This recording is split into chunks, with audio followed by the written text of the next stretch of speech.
It's Ramadan and we've been waiting the whole day for iftar. The anxiety is intense as the adhan isn't far. We'll feast before Maghrib and then we'll feast some more. Our stomachs take precedence over rational thought. Ramadan, the month that's supposed to teach self-discipline, but we spend the day in vision and breaking fast without discipline.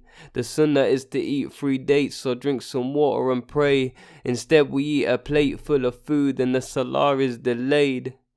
What about them? What about who? What about the children that don't get to break their fast at all, as we sit and tuck into a meal that could feed 2, finishing only half the plate before complaining that we're full, and if we aren't full we want dessert too. We get to overindulge while they seek grass underneath the rubble and glass. There's no food to eat. Our little sister searches for bread at our feet. Black and the dirty, not appropriate to eat, but she's desperate, she'll pick up whatever she finds on the street. We spend the day worried that we may falter, mouths dry, desperate for a drink of water. So when the time comes to break fast, there's not a moment of hesitation as the glass reaches its destination. Thirsty, no more. But our little brothers and sisters don't have the luxury of clean water, and at times they deal with a thirst that probably seems perpetual, and yet the images of them suffering seem ineffectual. Are we having trouble being perceptual? I don't understand, because it's all right there in front of you. The images and videos don't require interpretation, but it's too hard to see, so we close the application. If it isn't the starvation or the thirst, it's the copters in the air, the strikes almost daily, mothers running scared, cradling their babies, fathers feeling helpless, unable to protect their families. And we can't bear the sight of the bodies wrapped in white sheets, the blood-covered streets. It's too much to deal with, so let's pretend we don't see, pretend we don't hear the screams. Have we become so desensitized that not even a single tear surfaces in our eyes as we hear a Syrian mother cry at the loss of her youngest child, as she grasps his broken body and her arms refusing to let go because she doesn't want to accept that he's gone? Or the father that stands over his daughter, tears in his eyes as he kisses her forehead. Another beautiful child martyred, but we've seen it all before. So it's easier to turn away. It's on our Facebook newsfeed every day. We've grown numb to it, all the pain and the suffering. And even though we acknowledge that it's upsetting, it's only a matter of seconds before we continue scrolling until we stop on a pointless video that almost makes us forget that it's happening. Do we have any feeling left in these hearts in our chests? Or do we only really experience pain for the loss of the life when there's someone that we're close with?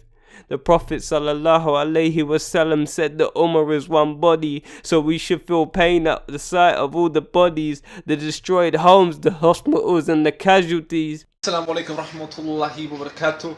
I've just arrived in Al Bayan hospital that was hit only 2 days ago. SubhanAllah, outside is absolutely smashed. All the shops leading down the street have been absolutely destroyed. No one's there anymore. Wallahi, the blood of a Muslim is not cheap, and they can strip away the lives of the innocent, but they'll never take the Islam from the Syrians that scream La ilaha illallah in the streets.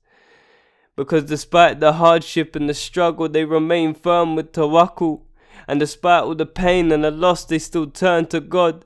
Despite everything that they've been through, they haven't given up, and that's why we need to make it knowing that we haven't forgotten about them.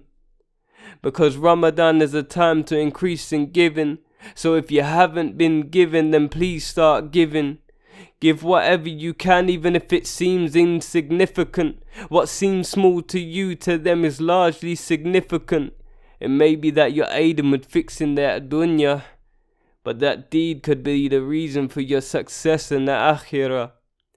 The Prophet ﷺ told us to love for our brother what we love for ourselves. So how can our hearts not bleed when we witness their suffering? And that phrase may be an idiom, but if you don't feel anything when you see the agony that our brothers and sisters are dealing with, then know that the heart in your chest is as good as dead. I want you to imagine for just a minute that it's your little brother or sister, your son or your daughter that's forgotten what it's like to taste clean water. forgotten what it's like to eat to their fill, enjoying their favourite meal. Forgotten what it's like to sleep comfortably at night in a bed instead of on stones and shrapnel pieces. So all I'm asking, brothers and sisters, is that you spare a thought for Syria.